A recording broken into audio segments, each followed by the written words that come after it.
Selon certains spécialistes, nous aurions aujourd'hui plus de chances d'être victimes d'un délit sur Internet que dans la vie réelle. Merci Caroline. Mais justement, la cybercriminalité, ça veut dire par exemple le vol de données ou l'espionnage sur Internet, le détournement d'argent aussi, ce sont les affaires les plus courantes. En 2011, 34 000 cyber-infractions ont été recensées en France.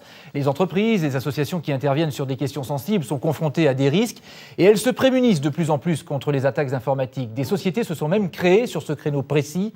Voyez ce reportage de Mathieu Délinger et Sybille Brandberg. Siège de Greenpeace France, courant 2006. Un pirate s'introduit dans l'ordinateur d'un des hauts responsables de l'association écologiste. Sans déclencher d'alerte, le hacker fouille les fichiers de l'organisation.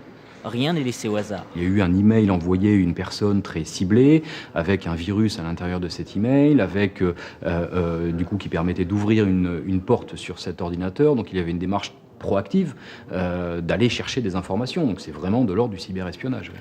L'origine de cet espionnage, les actions coup de poing de l'organisation dans les centrales nucléaires.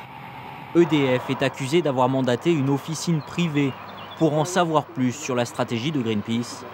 La société a été condamnée pour intrusion informatique en première instance. Des attaques comme celle-ci, toutes les organisations en sont désormais victimes.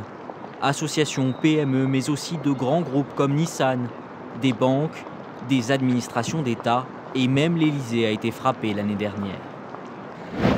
À la gendarmerie, 250 enquêteurs spécialisés sont chargés de traquer les cybercriminels.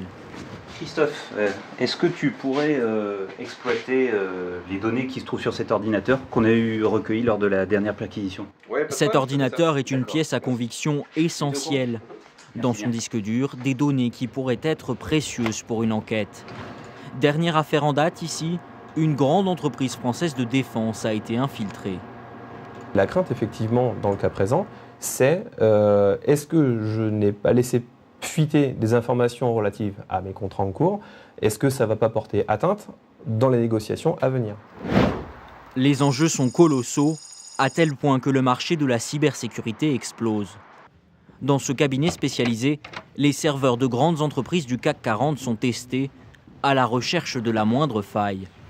Un test d'intrusion facturé plusieurs milliers d'euros, mais en réalité inestimable.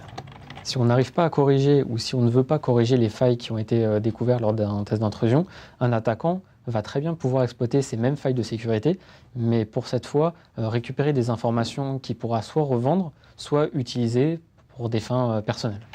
Les entreprises victimes d'attaques informatiques restent très discrètes. Selon les autorités, seuls 10% d'entre elles osent porter plainte.